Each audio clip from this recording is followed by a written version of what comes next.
for the most part, try to do a good job. It got to the point that, everybody fluctuates on all their stuff, right? And it was, the Cup cars, they're hot. Every race car's hot. The open wheel car, not so much. They're still warm and they're still hot, but the physical aspect of driving one of those cars, I've never experienced that before. It just, I can't even.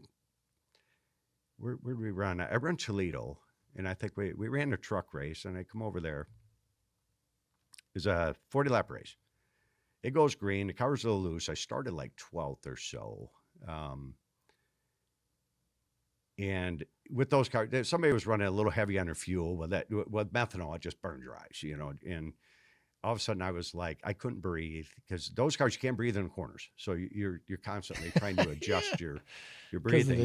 Because of the loads? Just because oh my gosh. And so I was like, I'm ready to pull off track. Yeah. That's only a 40-lap race. And I'm like, man, and I looked up at the board and I go, it was lap 32. I go, well, I can run 8 more laps without breathing.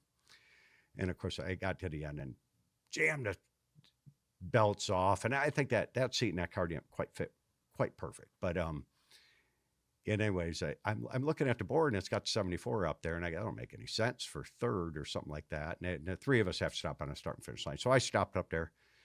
Brad comes up there all happy as, man, if we had a caution, you'd have won this race. And I go, dude, he had no idea.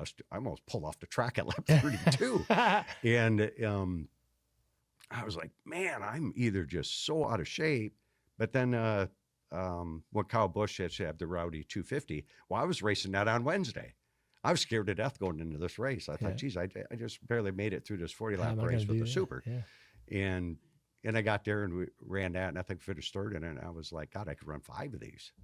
So just a 50-lap race, one of those things are insane. Yeah. They're just, you get, if the car's not quite white, it'll absolutely wear you out. I bet. And so you kind of try to stay ahead of that. Yeah, for sure.